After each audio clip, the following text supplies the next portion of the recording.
So, Assalamualaikum warahmatullahi wabarakatuh. Kita mulakan dulu pagi kita ni dengan Ummul Furqan Al-Fatihah. Auzubillah.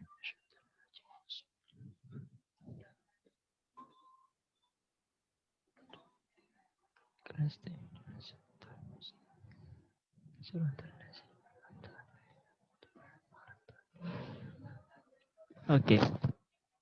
Baik. So, hari ini kita akan mulakan dengan bab 1, iaitu fungsi dan persamaan kuadratik dalam satu pemboleh ubah. Okey, so setakat ni apa yang kamu dah tahu tentang fungsi ataupun persamaan kuadratik? Ada yang dah tahu, sebab kalau ikutkan sepatutnya kamu memang dah belajar kan benda ni pada tingkatan 2, 1, 2, 3 kan. Okey, so hari ni kita akan lihat dengan lebih lanjut lah berkenaan dengan fungsi dan juga persamaan kuadratik. Okey, so fungsi secara asasnya adalah kita akan ada kat sini. Okey, so fungsi ini fungsi ni. Okey, so secara asasnya fungsi ni kita akan ada f merujuk kepada fungsi bagi suatu unknown.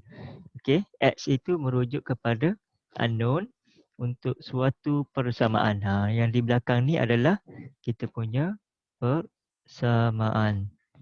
Okey, so fungsi bagi suatu pemboleh ubah yang di dalam x ini kita boleh berubah menjadi apa-apa sahaja huruf. Okey, apa-apa sahaja huruf yang mana huruf ini dikenali sebagai unknown. Okey, ataupun dalam bahasa Melayunya disebut juga sebagai anu, iaitu suatu nilai atau suatu nilai yang kita tidak ketahui. Okey, nilai yang tak ketahui. Okey, so persamaan. Okey, fungsi bagi suatu persamaan. Kemudian kalau persamaan kuadratik pula, itu yang kita nak lihat pada hari ini. Macam manakah bentuk persamaan kuadratik bagi suatu pemboleh ubah? Okey, satu pemboleh ubah ni merujuk kepada satu sahaja. Okey, satu sahaja unknown yang kita tak tahu. Rujuk pada satu sahaja. Kalau contohnya macam ni kan, x, y. Ini dah jadi ada dua. Okey, sekarang ni kita hanya ada satu, iaitu x sahaja. Okey, dia tidak akan ada bersama dengan macam ni lah. Okey, so kita pergi dengan lebih lanjut untuk lihat dengan lebih jelas. Okey, ini sejarah. Sejarah. Siapa yang menemukan konsep apa yang kita belajar hari ini, kuadratik apa semua ni adalah termasuk di bawah algebra. So inilah dia orangnya, Al-Khwarizmi. Okey. Baik. Ini yang kita nak lihat. Okey, fungsi dan persamaan kuadratik. Okey, sebelum kita pergi dengan lebih lanjut berkenaan dengan fungsi, kita lihat dulu apakah itu yang dinamakan sebagai persamaan kuadratik.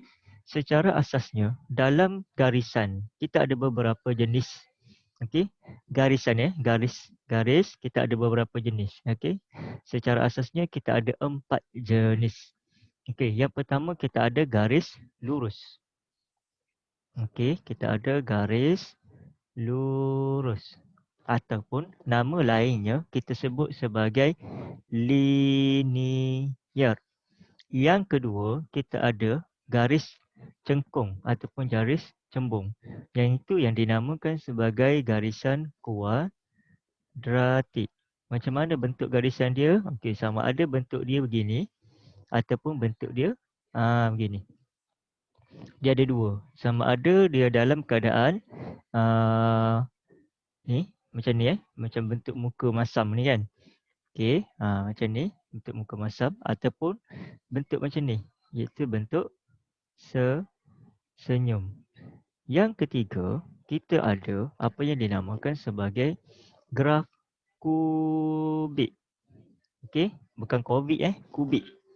Kubik ni maksudnya adalah bentuk graf dia adalah macam ni. Ni, dia macam huruf S. Okey, ataupun dia menurun gini. Okey, itu kita namakan sebagai graf kubik. Okey, apa beza di antara setiap satu ni? Okey, kalau graf garis lurus, dia punya unknown tadi ataupun pemboleh ubah dia tadi adalah X sahaja. Okey, X sahaja.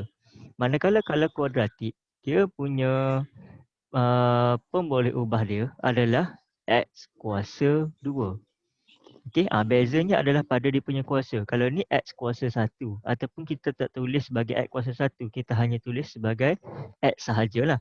Dan kalau kubik pula, dia punya persamaan dia punya apa nama ni, unknown dia adalah dalam bentuk X kuasa 3.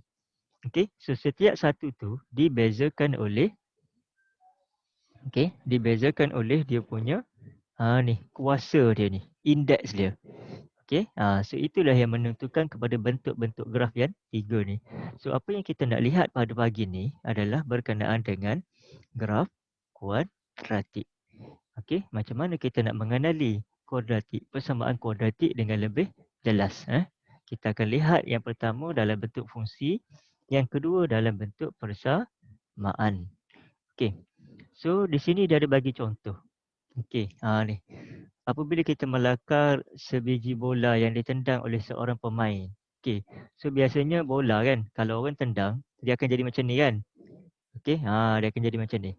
So ini yang dinamakan sebagai pergerakan ini dinamakan sebagai dalam bentuk kuadratik.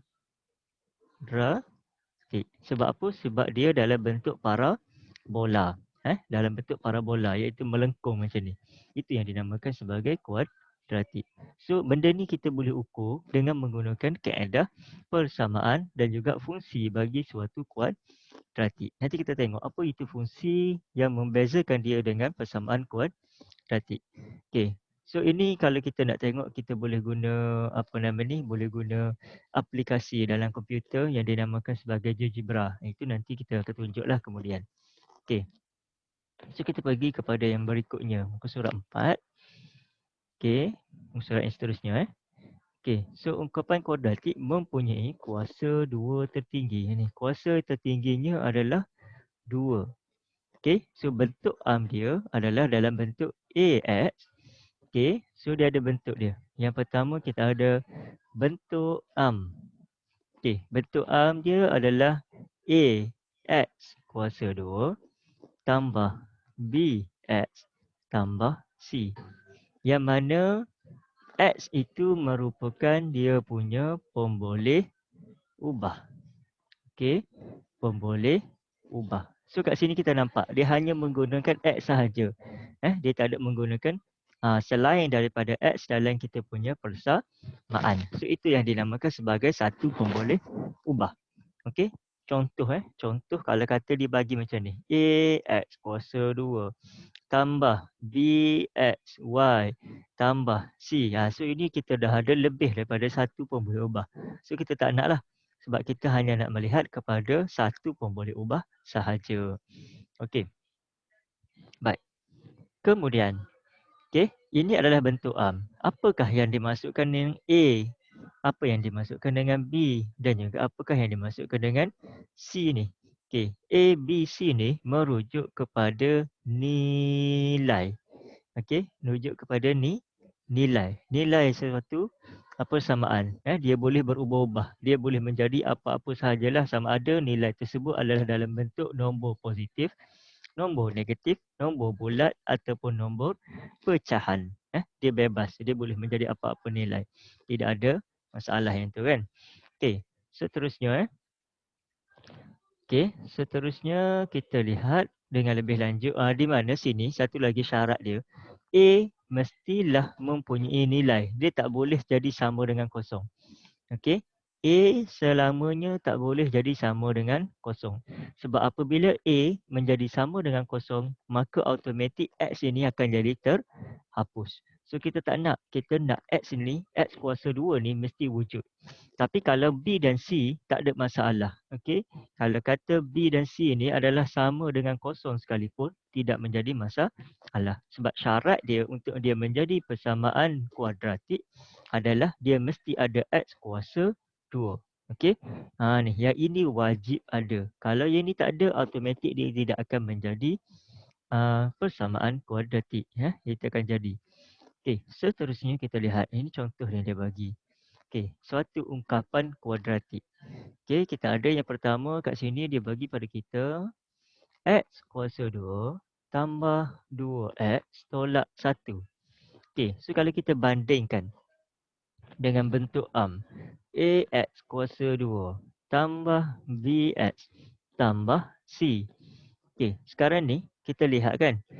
X kuasa 2 ada, sini X kuasa 2 ada. X ada, okey. Kemudian macam mana kita nak tentukan yang selebihnya pula? Okey, yang selebihnya pula yang di depan X. Okey, sini ada A. Kat sini dia tak ada tulis apa-apa kan? So bila tidak ada tulis apa-apa nilai, maknanya kat depan sini nilainya adalah bersamaan dengan 1. So kita boleh buat kesimpulan bahawa A kita adalah sama dengan 1. Kemudian kita lihat B pula. Okey, B sama dengan 2 kan? Okey, simbol sini positif, sini positif. Simbol sama, so 2B. Okey, maknanya kat sini B sama dengan 2. Okey, kemudian yang ketiga kita lihat. Okey, C 1, betul tak? Okey, yang ni C sama dengan 1. Kemudian kita lihat simbol dia. Sama tak simbol dia? Sini positif, sini negatif. So, bila simbol tak sama, maka kita kena ambil simbol yang negatif. Sebab apa? Sebab negatif darab negatif, maka kita akan dapat positif. Okey, so sini sana negatif kan? So negatif, negatif barulah dapat positif. Sebab itu kita kena letak kat sini adalah negatif 1. Okey, boleh faham ke setakat ni? Boleh cikgu. Okey, beres. Boleh. So kita pergi kepada contoh yang kedua. Okey, kat sini dia bagi pada kita negatif Y kuasa 2 tambah 3Y. Okey, sekali lagi, apabila kita nak buat, pastikan kita sentiasa menulis ini supaya kita tidak keliru. Okey, tambah BX tambah C. Sekarang ni, adakah persamaan ini merupakan persamaan kuadratik? Ada siapa-siapa nak bagi tahu? Persamaan kuadratik ke tidak ni? Okey. Secara sekali imbas. Adakah dia persamaan kuadratik ataupun adakah dia bukan persamaan kuadratik? Ungkapan. Okey, kenapa kita panggil ungkapan? Sebab dia tidak ada belakang ni, tidak ada sama dengan. Dia hanyalah satu ungkapan sahaja. So adakah dia ungkapan kuadratik ataupun bukan? Okey, so kita lihat kat sini Yang pertama, kita lihat, okey, kat sini dia pakai X. Kat atas ni dia pakai Y. Beza. So boleh tak? Boleh. Tidak ada masalah. Sebab apa? Sebab X dengan Y ini hanyalah merupakan satu pemboleh ubah. So bila kata pemboleh ubah, kita boleh berubah-ubah. Tidak ada masalah kita nak pakai simbol apa. X ke Y ke. Macam contoh yang berikutnya ni nak pakai M. Okey, boleh nak pakai N pun boleh. Tidak menjadi masalah. Okey. Seterusnya kita nak keluarkan nilai A. Kita nak keluarkan nilai A. Kita tengok sini ada negatif. Kemudian sini ada A. Okey, so kan A sama dengan negatif. Tadi saya kata apa? Kalau tidak ada apa-apa nilai, maknanya dia bersamaan dengan 1. So maksudnya negatif 1. Okey, kemudian B. Tengok simbol. Sama simbol. Okey, tak ada masalah. Bila simbol sama, kita boleh terus ambil B sama dengan 3. Okey, kemudian C. Tak ada. Kemana perginya ni? Okey, so bila tak ada, maknanya apa? C adalah sama dengan kosong. Tak ada kan? So bila tak ada, kita letak C sama dengan kosong. Okey, kita tengok contoh yang berikutnya untuk kita lebih mudah faham. Okey. Tengok Tengok pada contoh 1 ni. Contoh 1 dia kata 2x kuasa 2 tambah 5x. Okey, so kita ada 2x kuasa 2 tambah 5. Okey, so macam biasa, tuliskan ini dulu. X kuasa 2 tambah BX tambah C. Okey, so kita lihat. X kuasa 2 ada. Okey, beres. X atas ni tak ada, bawah ni ada. Tapi untuk dia jadi persamaan kuadratik ataupun ungkapan kuadratik, sekadar dia dah ada X kuasa 2 ini sudah memadai. Jadi kita boleh terima dia sebagai satu ungkapan kuadratik. Okey, kemudian kita nak tentukan nilai A, B dan C. Okay, A sama dengan kat sini ada 2 kan? So maknanya A sama dengan 2. Okey, B. B ada tak kat atas? Tak ada kan? So, bila tak ada maknanya sama dengan kosong. Kemudian C. Ada tak kat atas? Ada. Sama dengan 5. Simbol sama. Okey, tak ada masalah. Terus ambil sama dengan 5. Okey, begitu juga dengan kita cuba tengok yang kedua. Ni soalan B. Soalan B. Sekarang ni, X ni kuasa berapa? X ni kuasa 3. So, apabila kuasa 3, maka dia bukan satu ungkapan kuadratik. Okey, sebab apa? Sebab kuasa tertinggi untuk pemboleh ubah yang diberi ini adalah sama dengan 3. So tak boleh. Baik, seterusnya kita lihat kepada yang seterusnya. Ini tak boleh, dia bukan persamaan kuadratik sebab kuasa tertinggi dia adalah kuasa 3. Okey, seterusnya kita lihat untuk yang C pula. Okey, C ni tengok 3x kuasa 2 tambah 2y tambah 1. Okey, kalau kita perhatikan kat sini kita ada x kuasa 2. Kemudian kat sini kita ada y. Sekarang ni dia punya persamaan bukan lagi satu pemboleh ubah. Okey, tetapi kita ada dua pemboleh ubah yang berbeza, iaitu yang pertama tadi kita ada x, yang kedua kita ada y. So kita ada dua pemboleh ubah. Soalan yang kita nak selesaikan sekarang ni adalah dalam satu pemboleh ubah. Maka yang ini kita tak boleh nak buat. Okey. Yang seterusnya, kita tengok soalan D. Apa dia bagi tahu kan? 1/2 M kuasa 2. Okey, M kuasa 2. Okey, kita cuba keluarkan. Okey, 1/2 M kuasa 2. Itu je. Okey, kemudian kita ada kita punya persamaan kuadratik. Okey, ungkapan kuadratik dia punya bentuk AX kuasa 2 tambah BX tambah C. Okey, A dia ada tak? Ada, iaitu 1/2. B ada tak? Tak ada. So bila tak ada maknanya B dia sama dengan kosong. C ada tak? Tak ada. So maknanya C dia sama dengan kosong. Again. Tak ada masalah kalau tak ada pun. Yang penting apa yang penting kat sini adalah dia punya untuk dia punya unknown pemboleh ubah ini wajib sama dengan kuasa 2. Okey, so bila dia ada yang ini, maka dia boleh menjadi ungkapan kuadratik. Okey, selesai. Baik, untuk soalan yang E ni, boleh tak jadi persamaan kuadratik ataupun ungkapan kuadratik? Boleh ke tidak? Jawapannya adalah tidak boleh. Sebab apa? Sebab kat bawah ni kita ada X kuasa 2. So bila kita bawa naik atas, dia akan jadi X kuasa 4. So dia bukan persamaan kuadratik.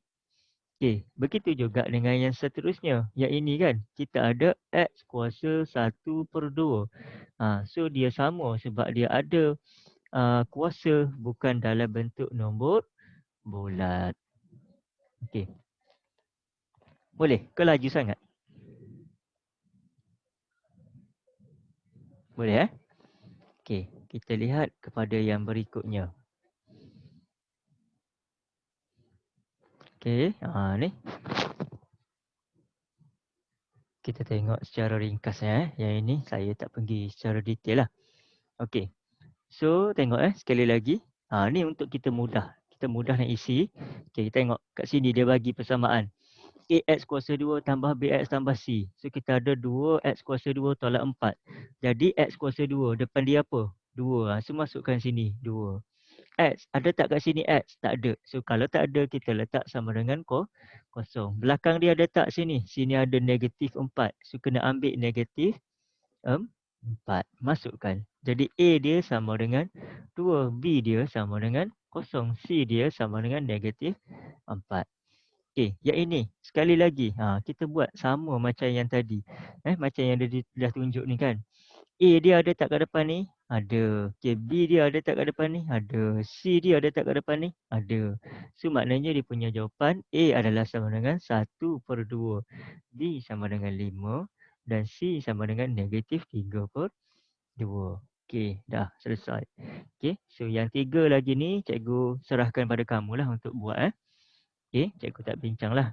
Sebab Saya rasa tak ada masalah, kamu memang dah boleh buat kan. Okey.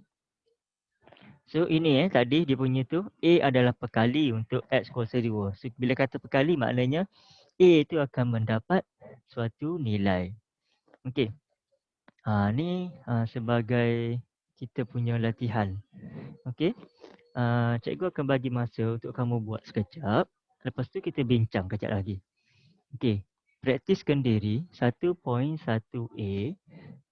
Cuba selesaikan dulu soalan 1. Okey, soalan dia ni tengok soalan dia nak tentukan sama ada setiap ungkapan berikut adalah ungkapan kuadratik dalam satu pun boleh ubah atau bukan. Jika bukan, kenapa?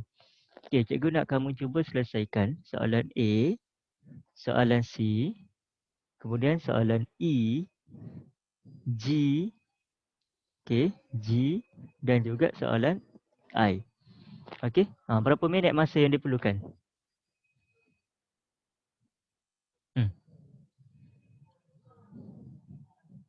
Berapa lama ni masa yang diperlukan? 5 minit? 10 minit? 10 cikgu. 10 minit? Okeylah 10 minit. Salin soalan dan juga tulis jawapan dia. Nanti sekejap lagi kita bincang. Buat dalam ni dalam buku latihan. Ada kan buku dah beli kan? Okey. Tuliskan tarikh hari ni. Hari ni berapa hari bulan? 7 hari bulan 2.